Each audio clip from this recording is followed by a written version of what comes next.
大家好，我是静。今天我们做燕麦消化饼干，麦香浓郁，高纤维含量，好吃，而且制作很快手。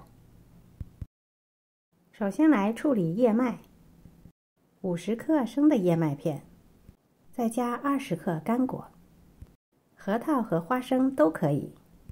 加了干果的消化饼干，吃起来更香更好吃。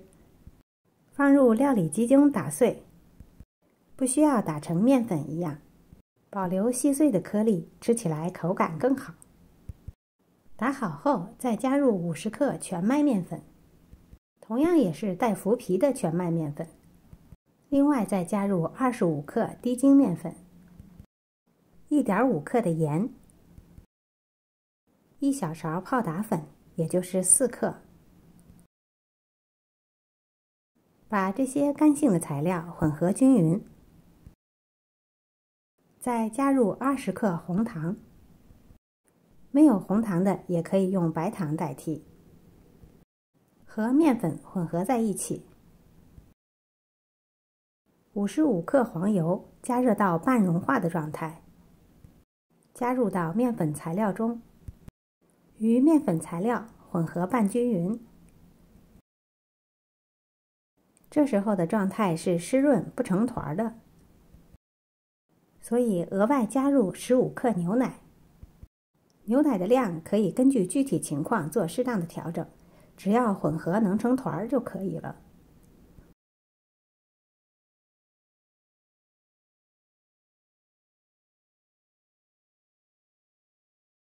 最后的面团比较湿黏，不好成型，所以保鲜膜包好，在冰箱冷藏30分钟。30分钟后拿出面团，用手压扁，感觉一下，如果还粘手，可以在表面盖上保鲜膜来操作。把面团擀开，擀薄。如果不粘手，也可以不用加盖保鲜膜，直接在面团上擀。最后擀成厚度大约4毫米的面片。当然，饼干的厚度也可以根据自己的喜好做调整。用自己喜欢的饼干的形状切刀来切成小面片。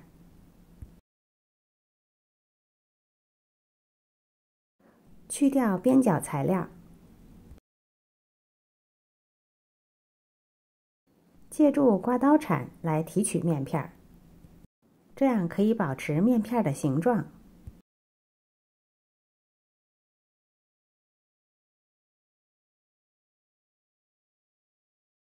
剩余的边角材料团在一起，重复上面的步骤，直到把所有的面团都做完。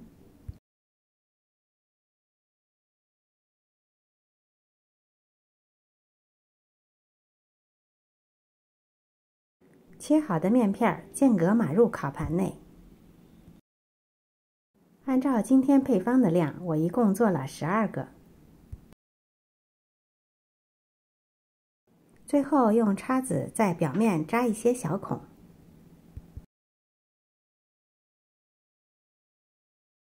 做好后就可以烤了。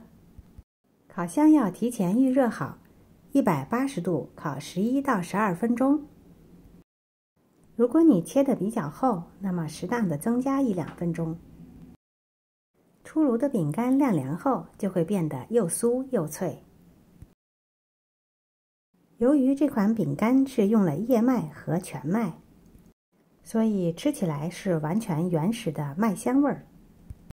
纤维的含量比一般的消化饼干要高，这也让它具有了消化饼干特有的粗糙口感。完全不同于用精致面粉做出的饼干，非常的健康，而且还可以用它来做奶酪蛋糕的蛋糕底。喜欢的朋友做起来吧！今天的视频就到这里了，谢谢您的收看。如果喜欢我的视频，别忘了点赞、分享和订阅我的频道。